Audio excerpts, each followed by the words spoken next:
council election, you must have information. It's been more than already, I think, more than 9 years plus. The due date was 2012, and we have still not submitted its initial report for the longest overdue initial report. Although Malaysia has a Persons with Disability Act, it has not, talking about the Education Act, the Housing Act, the gaps in the Act. So what do we have? We have disability handled by a Jabatan OKU that sits under the Jabatan Kebajikan, a welfare department.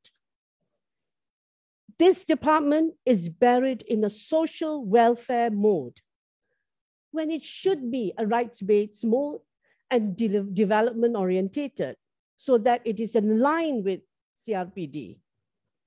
We should have a standalone Jabatan that has not in the Act.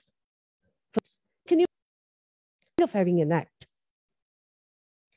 There's been also a long delayed harmonization of domestic legislation with CRPD, as I mentioned. But let me refer to you to Article 8.2 of the Federal Constitution, that it still does not prohibit discrimination against disability. It is time for our Federal Constitution to reflect that there is equality in the law, that the Act must also include and update the definition of disability to permit inclusion of other groups. As you know, as we grow older, as we find scientific research will tell you, there are so many other disabilities that come about. Disabilities anytime. You need to include in the definition ableism there and harassment by repealing Section 41 and 42 of the Act, which right now protects the government. We need to enforce the rights of PWDs by setting up a tribunal to handle infringement cases of the rights of PWD. Of course, we need withdrawal of the reservations of Article 50, also reserved, and of course, sign and ratify the optional protocol. Accessibility before I go into digital accessibility. Physical.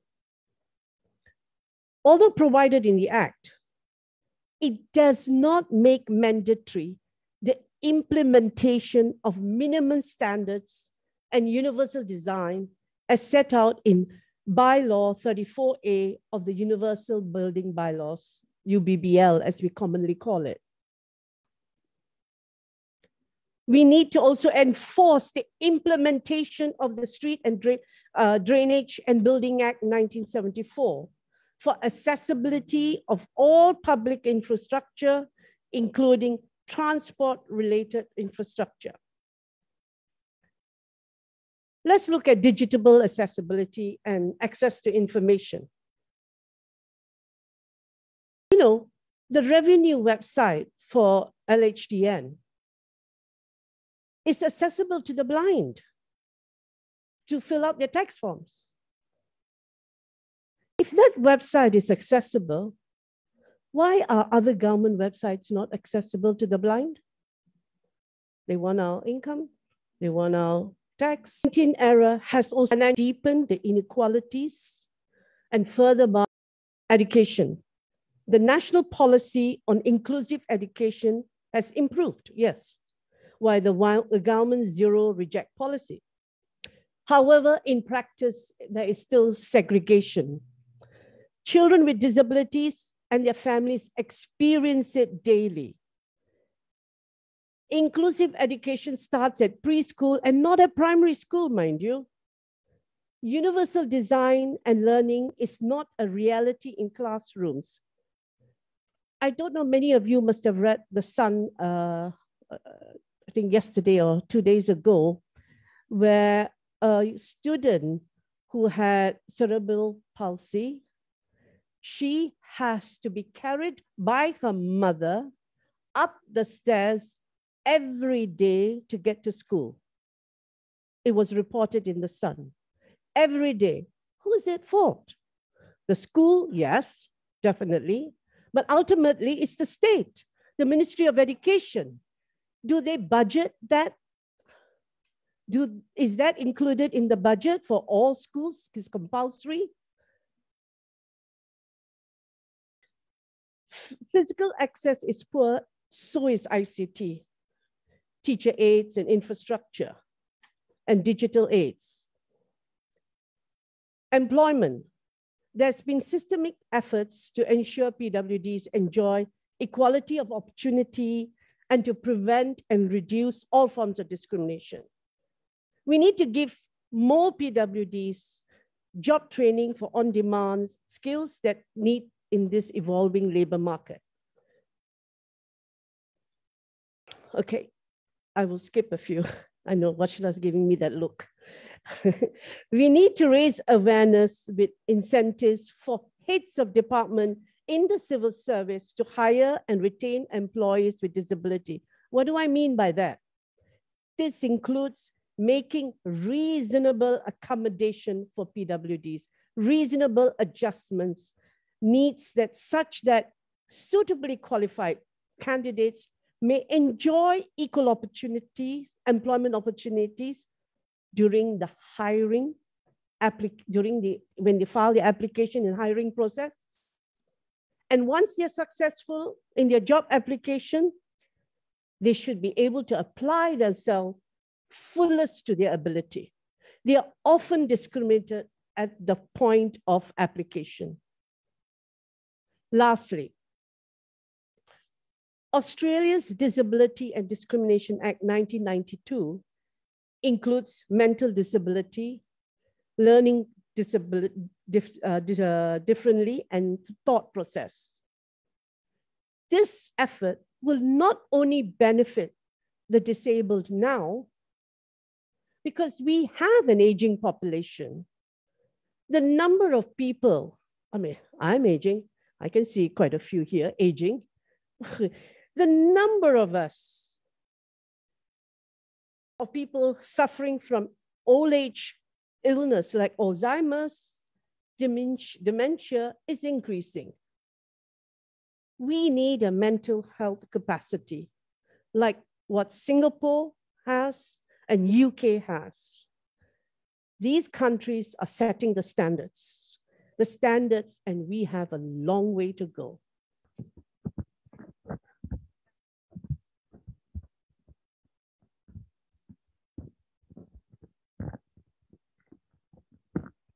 Thank you. Thank you very much. And thank you to our 5 speakers who have given us a snapshot of what's in the Manifesto Rakyat. We now come to the rather exciting moment, or the next exciting moment after listening to all our speakers, which is the official launch of our Manifesto Rakyat. First off, for the launch, we have a video montage prepared by Sylvia, our social media coordinator, which is a compilation of all our different activities as well as some of the policy issues.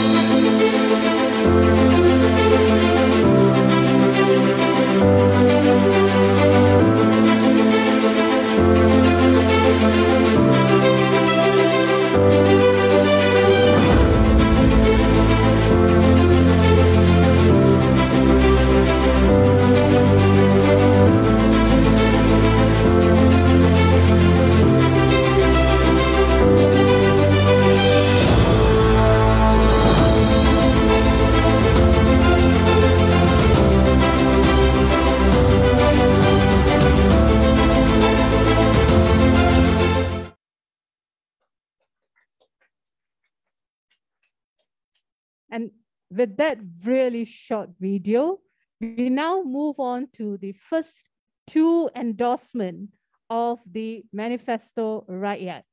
I'd like to call on Stanley representing GBN, as well as Beverly representing the CSO platform, And together with both of them, we will have Chihan, who will also join with the first signing and endorsement of the Manifesto Rakyat. Can we, yes, forward please.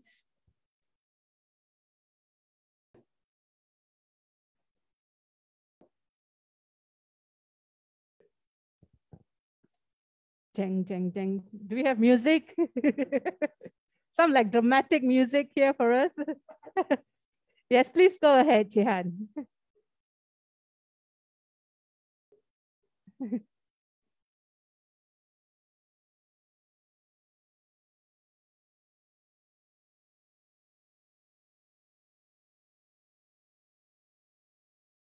Yay.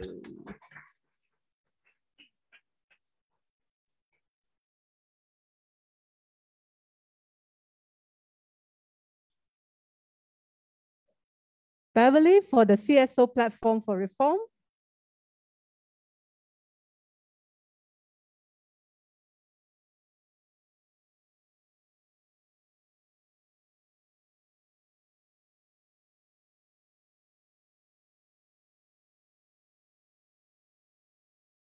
Thank you. And Stanley for Gabungan Bertindak Malaysia.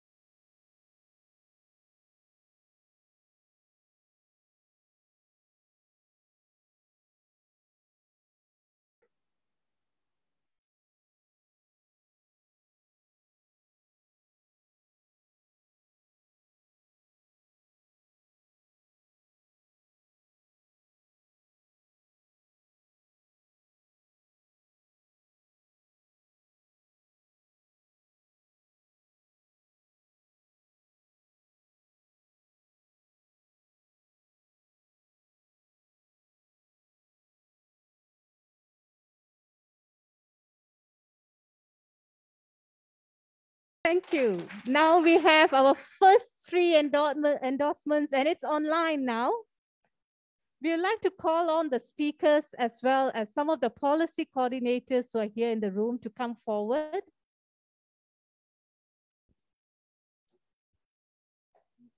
Just grab the cards. Yeah.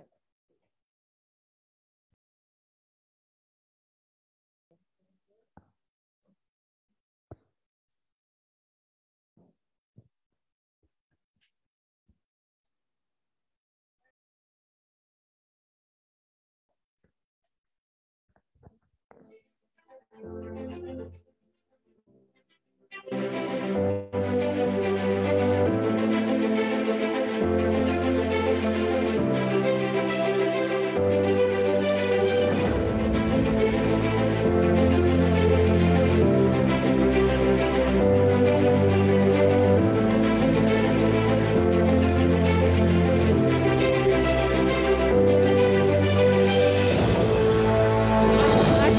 would you like to accompany us? Ashraf, would you like to accompany us?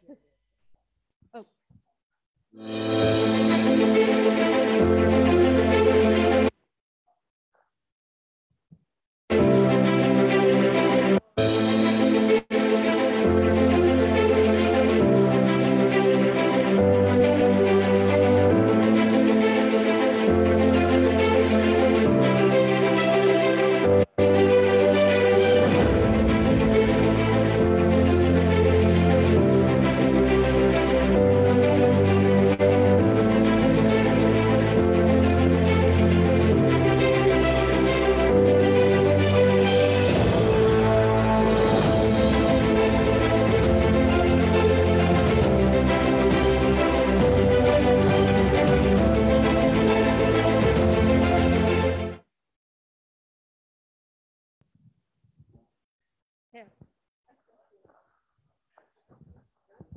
Ya, tes tadi aja.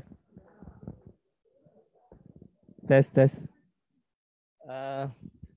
Kita akan buat canting. Last minute. Biasanya kita bersorak di jalan lah kan. Tapi kita bersorak di sini. Ada dua lah, hidup rakyat dan bangkit rakyat lah. Dan kalau sempat kita nyanyi sikit, boleh ke? Tak ada lah. Okay.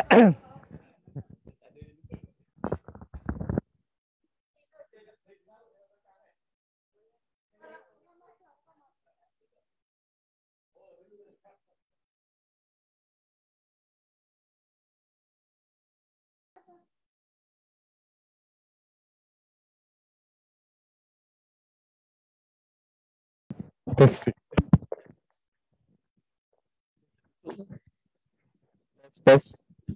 Ada.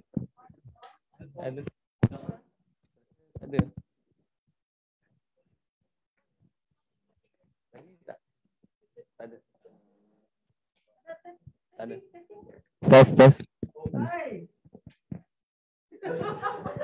Kenapa?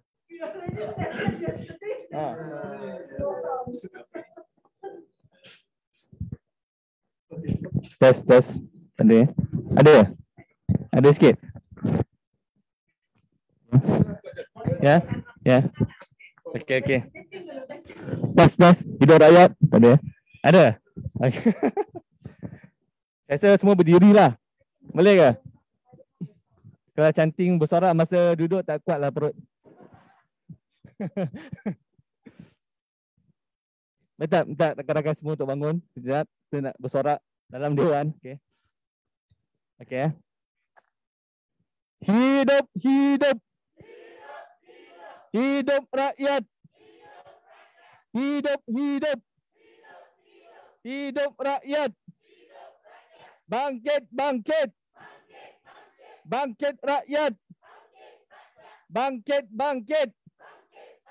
Bangkit rakyat.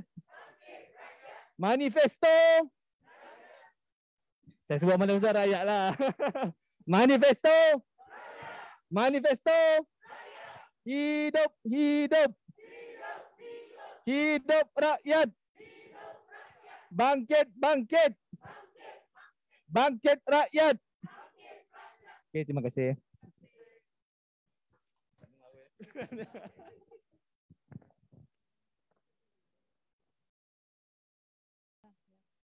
Okay.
Is it working now?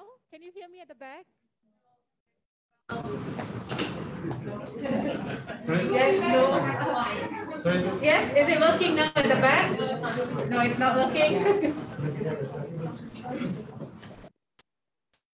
need me to throw my voice? Is it working? Can we start now? As we maybe we'll do while we wait for the mic to start working, I'd like to call on the speakers to come forward again with your chairs. They're moving into the question and answer session. While we are waiting to start this up, maybe may I call on the speakers and Tihan as the moderator to get your chair. Just chair.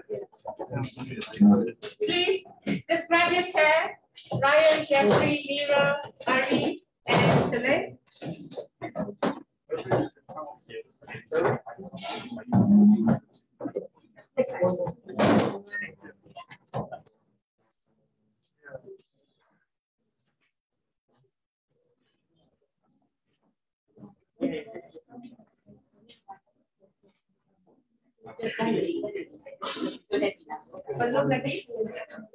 No, only one.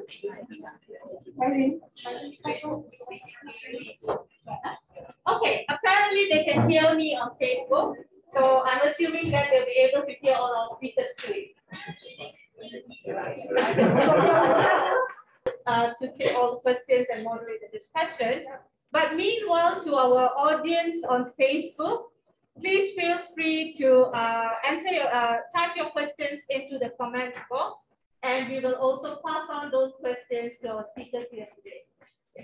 I'm just going to pass this one mic. Thank you, Ashima. Thanks, media friends and TSO, congrats friends for coming. We are here right now. The session is open for any questions. Can be addressed in Sala, Swahili, English. We pass to relevant person to answer those specific questions the best that we can. All right. So I think the floor is open. We welcome any question. And when you have question, can you please come in front? There's a mic stand there. If you speak to the mic, I think the audience can hear, and we will answer from them. Mic's at the center. The mic not working. I'd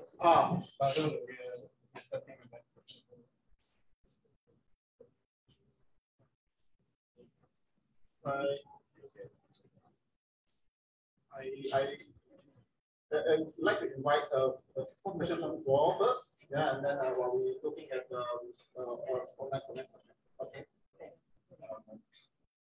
My name is Rasmi from Sebagai. My question is on question is with regard to the local government election. Now,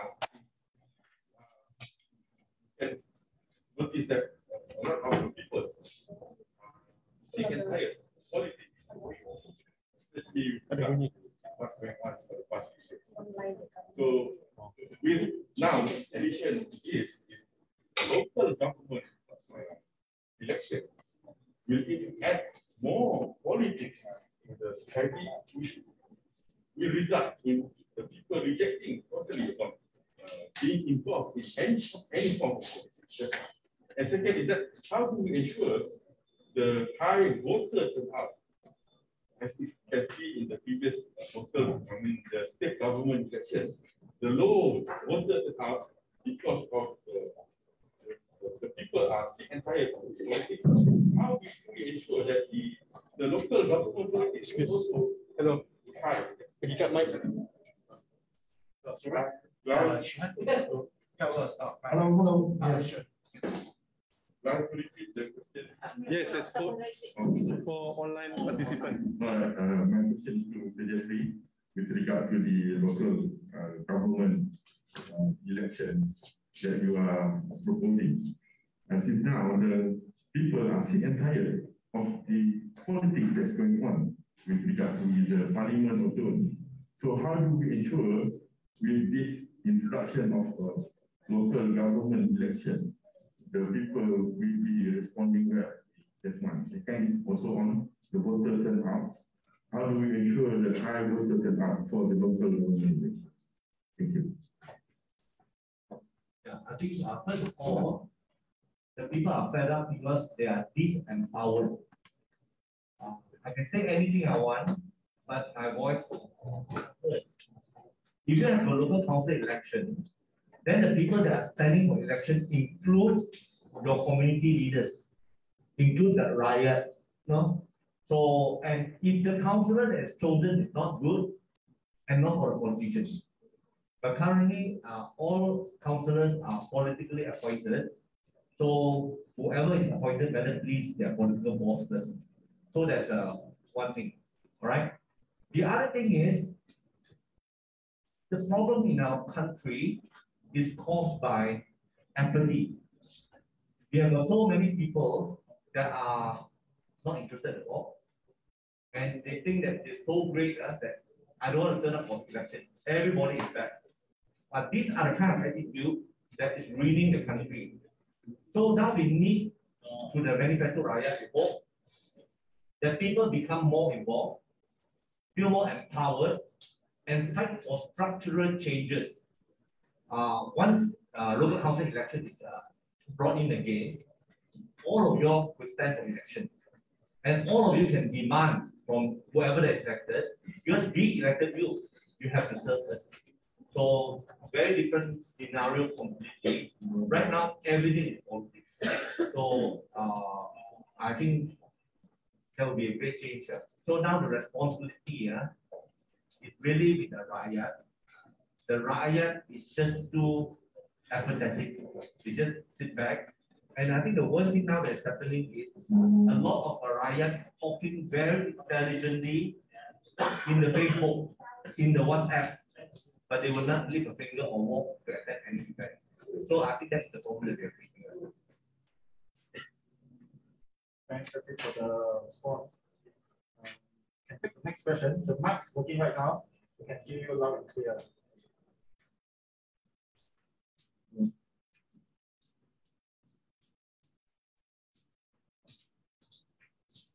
Is this?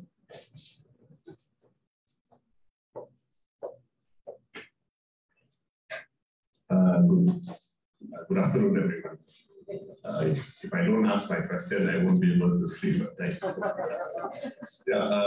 Just to reiterate one of Irene's point is that people don't see the impact of abusing migrant workers in Malaysia. And one of the questions we can ask Malaysians is, why do you think the minimum wage has been so low? It's ridiculously low if you look at the GDP and the potential that Malaysia has. Our struggle is politicians have told us in our face, we are not going to touch this topic because it makes us look that we are not pro-Malaysian. A few very prominent names have told us that without blinking an eye. So we have that struggle. Don't get us wrong, we are not pro-Malaysian workers, we are not pro-migrants. We want justice for everyone. We are social justice organizations, but you have a few million people who are being exploited 12 to 16 hours a day. And I can say that the ministries involved are clearly not interested. So you can have people's voice, you have solidarity with the migrants and refugees, but you have very difficult structures which I think it's a result of accumulation over 20 to 30 years of abuse. It's not overnight that this mismanagement happened. So I think Malaysians, you have to move from that Twitter, from that WhatsApp group into real life action.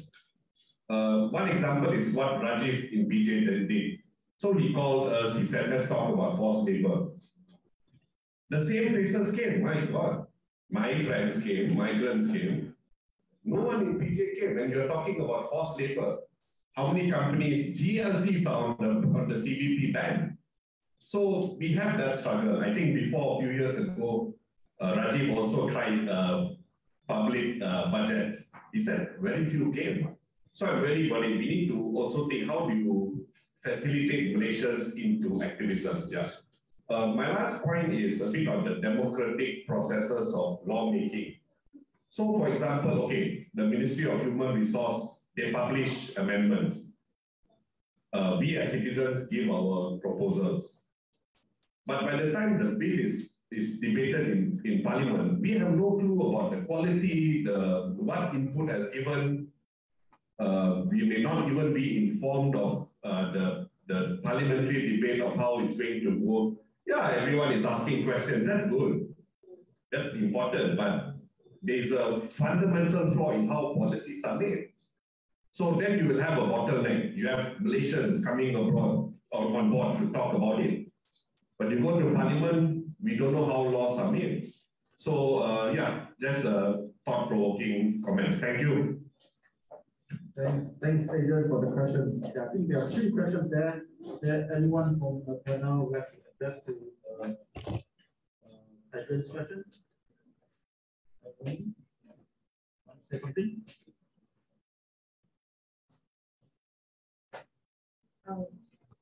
I think this is exactly what the first speaker this is what was also mentioned in the first question. The disgruntled feelings of Malaysians of powerlessness, so they think income support. I think Adrian is also asking questions related to that. How do we break this apathy? I think truth will break all the lies that are floating around. So I think we focus on that. Let us focus on the truth of what is happening in this country. Manifesto Rakyat is actually showcasing some of the truth of the situation of the country. Why are laws made like this? Because the government doesn't feel that it has to be accountable to anyone. They don't feel that. They get a bit riled up when the Customs and Border Police at US says no Malaysian palm oil into this country or no Malaysian gloves into this country.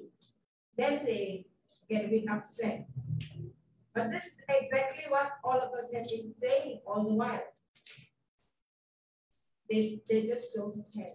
And I think voters need to realize that just casting your vote once and then for 5 years you don't do anything else will not change the situation. You cannot just simply cast a vote and say, okay, now I've given power to you to run the country, now you run the country. We also need to be involved in running the country. And I think that is one of the points that the local democracy group is saying. We basically have forgotten how to run the country ourselves. So we just give it to somebody. So I think when we realize that, then let's make a difference in GE15. Let it be our election. It's not the election for any party, but it is an election that belongs to us, and we decide, and the decision is not just made on that voting day. The decision will be held to the government. We decided this. Why aren't we doing this? So I think we need to change that kind of thing, which is not easy, but it can be done. Yes, please. I also want to touch on what Adrian said just now about the process of legislative reform. In fact, when the women's process, I'm part of the JAC group, when we drafted the sexual harassment legislation,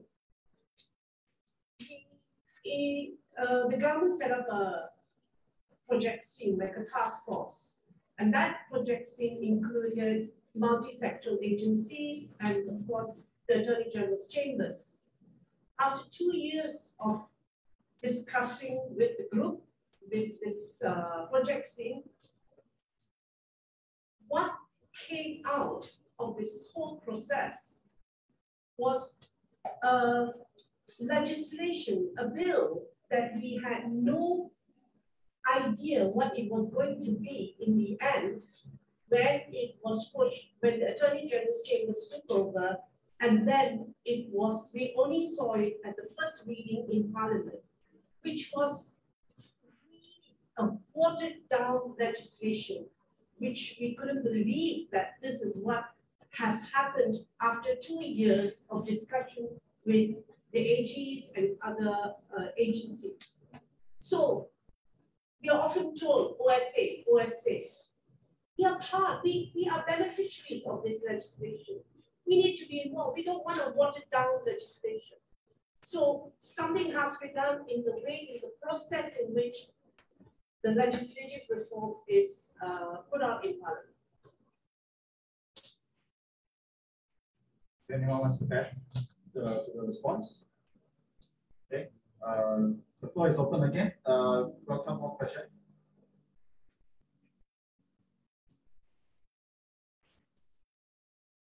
Identify yourself.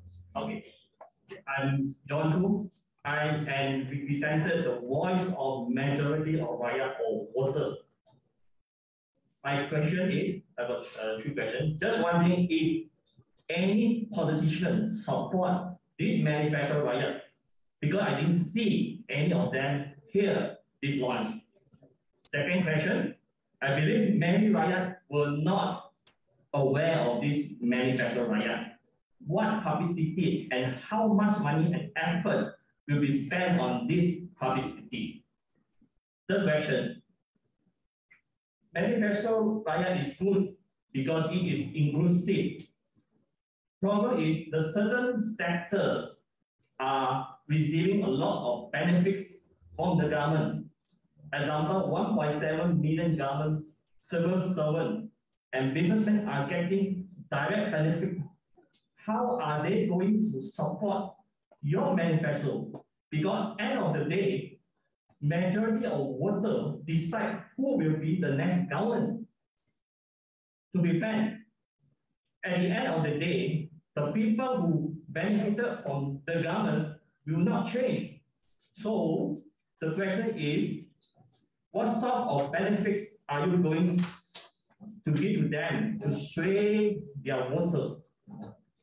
Why President Marcos' son won this presidency election? Because he promised the people, the change, the right are looking for, basically improving their livelihood on bread and butter issue. Thank you.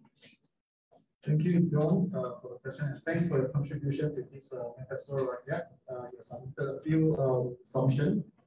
I'll answer the first 2. Talking about politicians, we, Secretariat, has sent out a personal invitation to more than 40 politicians. Yeah, so we have seen one camp right today, but because this today we just had a launch, so whether they will support or not, we will engage them. We will ask them. If you don't see their name on our endorsement list, they are not supporting. So later we also set up an MP profiling and other profiling website. We will ask them about their stance on all the manifesto items, whether they support the environmental actions, education actions. Then you make the judgment whether they are the one that you worthy of your work. Okay, we will do our best to engage them. Yeah, definitely we'll go to talk to them. Okay. And secondly, how much money will be spent on publicity of this Manifesto Rakyat? We are the NGOs. We have our limitation and constraint, but we have a lot of passionate people here in the team, and we are expert in, or we are well-known activists in certain domains for a long time. We have our networks. We will go to them and asking people for endorsement, just like you probably also have your personal network.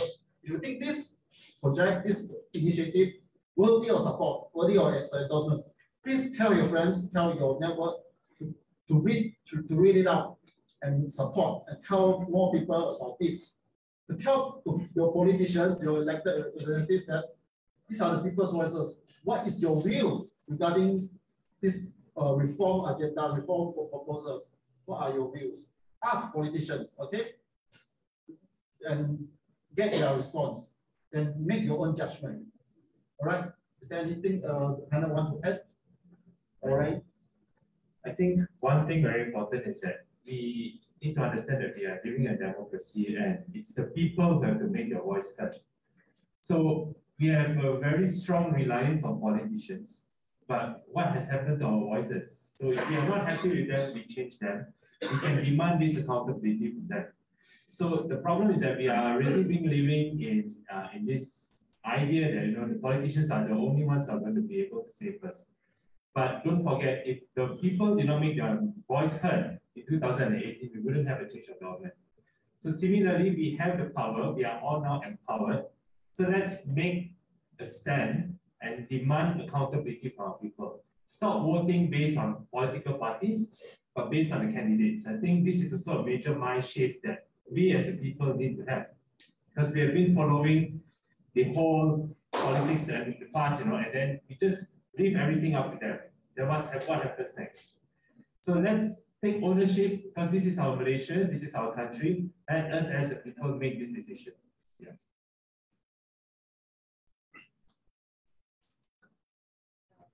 I just want to make one small comment about the Philippine elections. Though the son of Marcos was elected this time,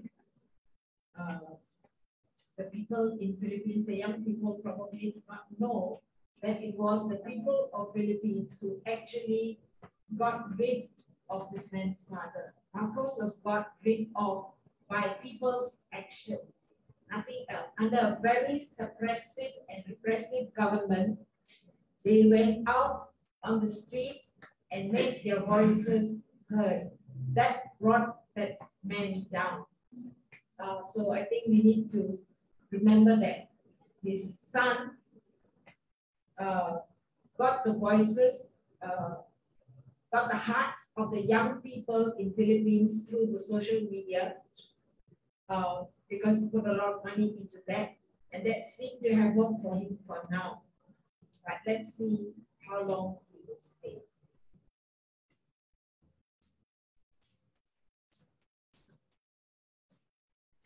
Okay, thanks.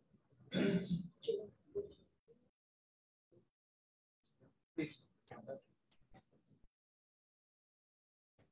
Good afternoon, everyone. Santa Ojithan from Malaysiakini. Thank you for this document and for letting us contribute to it. And I like how inclusive your website is with the option of either endorsing the whole manifesto or individual parts, and your plans to do a profiling of the candidates before the election. So my question is, after the election, will you continue to have some kind of tracking mechanism on whether the candidates, once elected, raise these issues in Parliament or vote for such and such legislation? Is there a possibility to continue tracking after the elections? Thank you. Thanks, Santa, for the question. Definitely, I will do based on our Manifesto Rakyat. The purpose that we want to produce this is for them to copy. It's making it very easy for us to work with them, whoever elected in the end, so that we actually have an avenue, have a bridge to talk to them, because we share the similarity in terms of the manifesto promises or the agenda.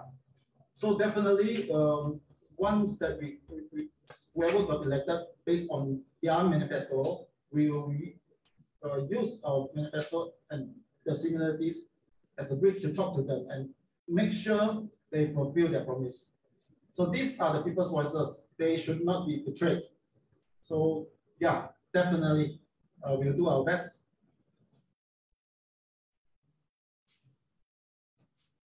Today is actually the beginning of the journey to empower the rakyat. We have known that NGOs have been working very hard with issuing a lot of statements. It falls on deaf ears. Only the rakyat that activated, they will listen. So number one, politicians who don't endorse it probably don't feel that the riot's voice is important. So their inaction itself is answer to us. The other thing is, as we monitor all the people, the candidates, we are able to the MP profiling to recognize if migrants is important to me, who are the MPs that or candidates have endorsed the migrant issue. So you can actually select it. When we are doing this software, we look at one of the first candidates just to find out the background. What we do is we provide all the news articles about this person so that you don't forget. All right. So I didn't know this politician, but when I searched online about him, then I found out that he is the one who criticized the Sabah girl for climbing up the tree. You know the name? I didn't. I look at him, I don't even recognize his face. But when I start looking and putting in all the profile back, he is Deputy Communications Minister. No? So quite a high profile person. Now the problem that we are unable to decide individuals' capability is because there is no profiling software that tells us all we do is vote for DAP, vote for MCA. No, all these things are just hearsay. So from now on, we will be making more educated judgment about people right now, what they stand for, so that we know who to select. But beyond that, whether they keep up to the promise, the riot will continue monitoring. Only if the riot is fully aware, engaged, the country will change, not through politicians. Because politicians, as they come into power, they are good politicians. But don't forget that at the sidelines, there are businesses that want a shortcut, and they will corrupt our politicians. So that is why politicians who don't subscribe to declaration and all are not protecting themselves against all this corruption. So you have already seen some of the politicians that have fallen because of the craziness of power. I think it's time to bring back IO1 awards. Yeah. Thanks, Jeffrey, for the response. We still have time for a few more questions. Yeah. Anyone from floor would like to ask? Mandarin? Yeah. Yeah. Okay. Seven. From Shanti, there's a question. Is there any party that voters can rely on to carry out or a semblance of solving some of the rooted problems facing this country? It's a really big question. So, anyone wants to take on this question? Ryan, you want to try? I think once again it goes back to my point. The people has to make the decision. I think earlier, there were representatives from certain political parties here as well. They were, they were listening. Pointing to the camera, sorry, nothing else. Okay, so I think we have representatives from political parties. Of course, this engagement work is required by us as well. We are going to continue, and I think the Manifesto Rakyat team, CSO platform, and GBM as well will continue those engagements with them, and also to encourage them to adhere and to also fulfill certain demands. If possible, we want all demands. But of course, you know, they will have certain reservations here and there. That's the political reality today. It's a hope, but if we don't start from somewhere, then we definitely won't be able to move anywhere, right? So again, this is not the work of political parties only. It's the work of every Malaysian. So I think we have to be very clear with this, because we need to hold everyone accountable for all their efforts and not just leave it to them. That's what has been happening. We have left it to them. We have empty promises, we have broken promises, and after that, we are all lethargic, we are all upset. But have we actually go to our MPs and demanded them and asked them, why are you not fulfilling whatever I'm asking you to do when I voted you in? So we are most of us are all most of the times we are all disempowered. But let us all empower ourselves, bring back that hope. Don't lose hope, because by losing hope, then we won't have a better future for Malaysia. Yeah. I would open for one last question. Okay. Anyone from the floor would like to ask a question to the panelists in front?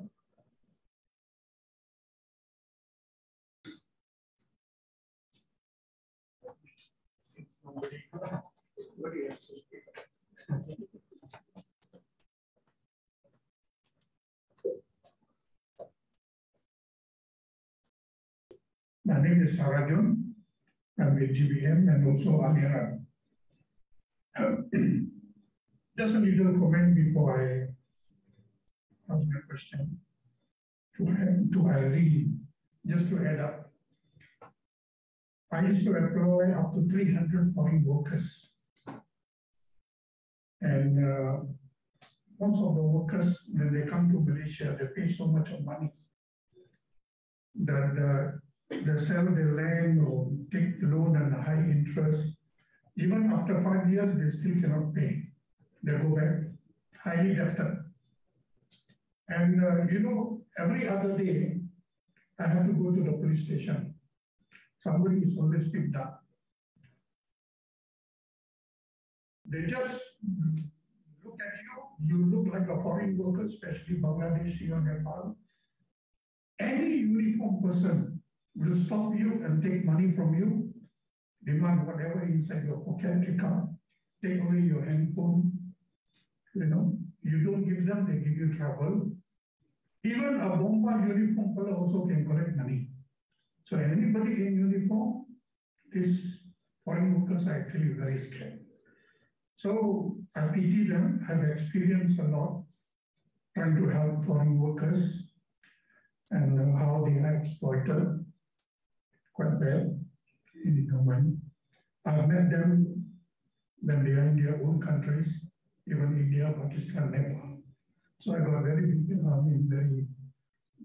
in-depth experience about dealing with foreign workers. Now, question on Sabah, I just received a message from a friend who is complaining that there is nothing much about Sabah. I don't know, I have no idea. So if you have anything to mention, please do. And if not enough for the rights of people of Sabah and Sarawak, please in the next edition, add it up. Okay. Now, there's one question that actually people feel very uncomfortable to speak about. Is the creeping Islamization in Malaysia.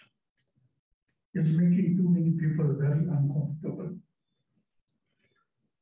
For saying that you don't have to become an Islamic country to practice good Islamic values, and for saying that 45 top countries that practices Islamic values in the world are all non-Islamic countries. I was charged in the Taiping court, and I still have the case I have to answer for insulting Islam. So I don't know what Islam they are talking about, but you feel very uncomfortable. A lot of people talk to me about it. Because of Muslims, children fasting in school, non-Muslim also cannot eat. This is quite unfair. I think Malaysian government should have more moderate type of Muslims in policy-making agencies in Malaysia to make it, the good values of Islam should be seen to be practiced by the people, not just say, and then stop punishing when they act like little gods and have, the punishment is increasing every day just because you don't agree with certain form of the religion. So this is one thing I think you have to take, because it is making life of everybody very difficult, even for Muslims themselves. Thank you. Thanks, Arjun. I would like to invite Vivian and Sebagai to answer. I wish I was always lend voices for our East Malaysian friends to share their experience or their views on those issues. I think let me start with Vivian.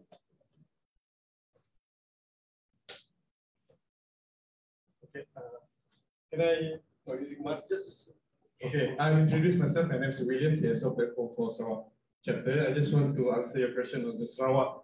Why Sarawak no issue? Because actually for the past 1 year, we did ask the NGO in Sarawak, even the members, public, to send their points to address the issue, but it seems like people themselves is not really proactive to voice out their issue in Sarawak. So I mean, like, of course, we want Sarawak issues more, but I can put issues, but I need to invite all Sarawakians to give their issue and address the issue rather than we prepare the issue for them. That's not the right way to push for the Manifesto Rakyat. So it's not fair. That's why we only have 3 submissions from Sarawak, but we do hope that Manifesto Rakyat will still go on for the few elections so that people can address the issue. So I guess Sarawak is a bit slow, so that's why they cannot hear issue from there, because people still takut lah. There's a phrase that Anang labang perintah is like the word that you cannot against the government. So Sarawak need a lot of work to do there. Then we want to invite CSO NGOs, West Malaysia and Sabah to support us and to motivate the members there so that they can berani bersuara. Thank you.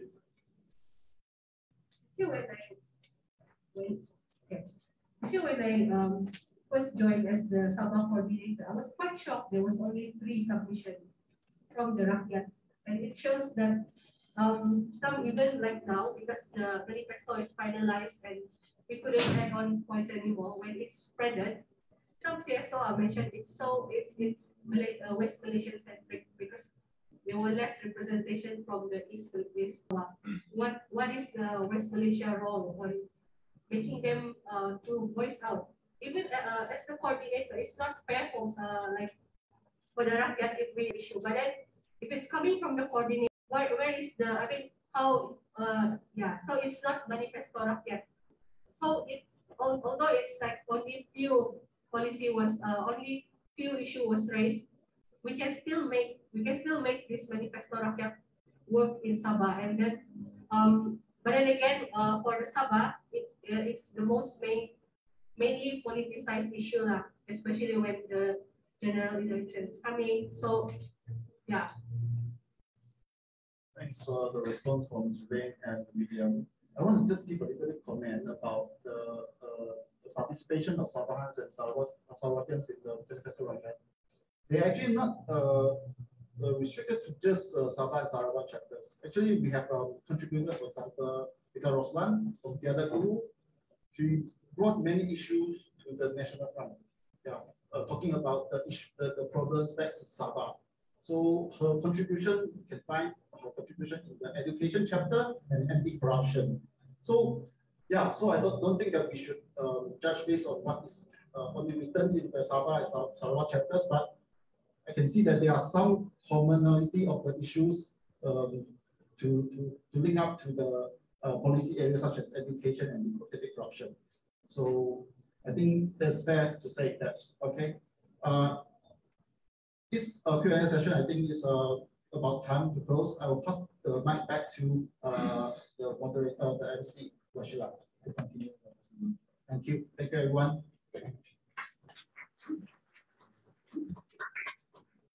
Thank you, Chihan, and thank you to all our speakers. Thank you again.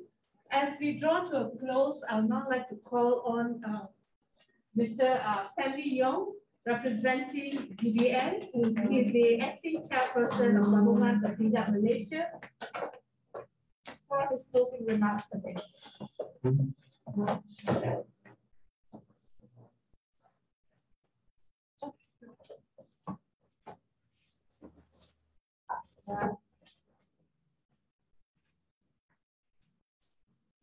Salam sejahtera, and thank you for the moderator, Fasila.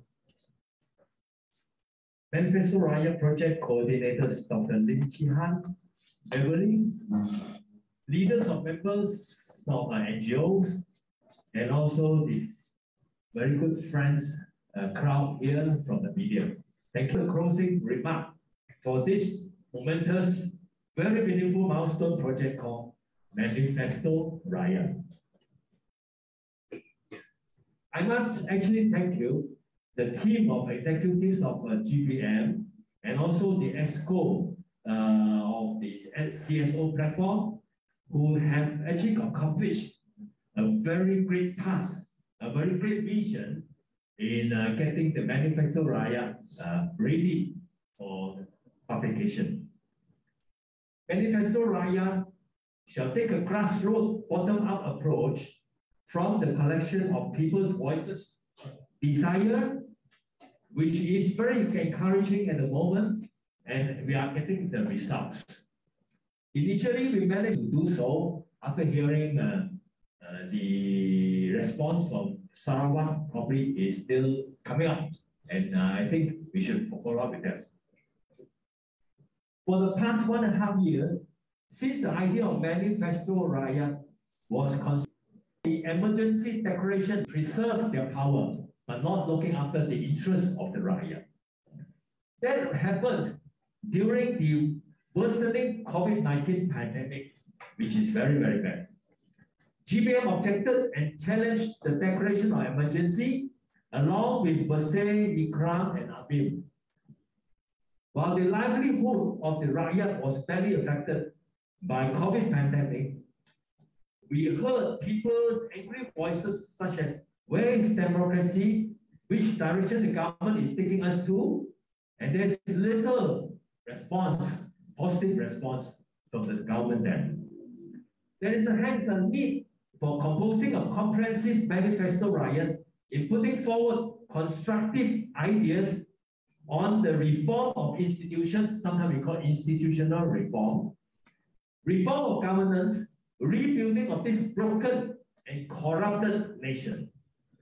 These are also our expectation of our politicians in this country as such. GBM focuses on nation building, and we are determined to create a racial and religious harmonious society. We emphasize a lot on social justice, as this is going to forge closer relationship within the multi-ethnic communities. For the past 1.5 years, GBM also involved in the Rashtra Busters movement in our bid to eradicate corruption in this country.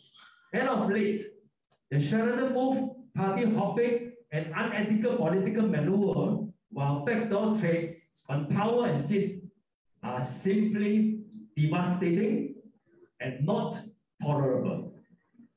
The general public's distrust towards the political system and parties has actually probably reached a new height, and this is quite worrying. Politicians in power in this country seldom, or in fact, do not listen to the Rakyat. Empty promises and lip services from all of them, or most of them, are in existence for a long, long while. But on the contrary, which is such good, we see NGOs working diligently on grassroots community level, and this is crucial to rebuild the people's faith and trust so that changes will take place so long unity is restored for common good. In this effort to talk to the people on this ground, and the proposals, action plan, implementation of community projects will improve the Rakyat's general well-being. For the same objective, Manifesto Rakyat is crafted to build bridges in the social sphere for engagement, dialogue, and seeking solutions in solidarity to solicit changes in this country. We hope Manifesto Rakyat will serve the purpose of bringing social awareness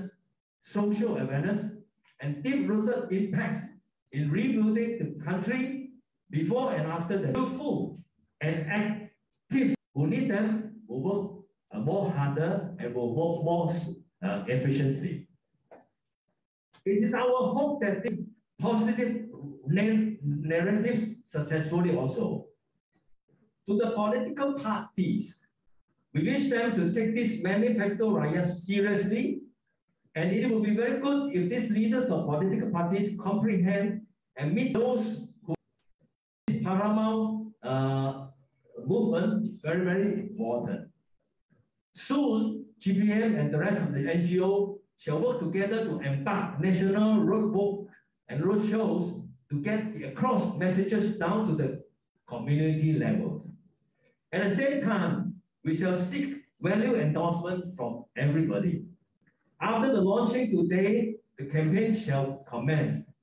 And last but not least, we will make a great difference and impact to this country with Manifesto Rakyat in place, and hopefully we will continue to observe, to learn, and also to get the Rakyat's involvement in it. And last, all components of Malaysia. There is Malaysia. I hope this will get across to the Rakyat to empower them and get them to be more activated, and they will be probably more acknowledged, and to get the signal that we are going towards a better Malaysia, and we shall work on it. Thank you very much. Thank you very much, Mr. Stanley Yong. And this concludes our official launch of the Manifesto Rakyat and the press conference. Thank you all for coming. Thank you, Asia. Email, which is manifestorakyat2021@gmail.com. Thank you all and have a good night.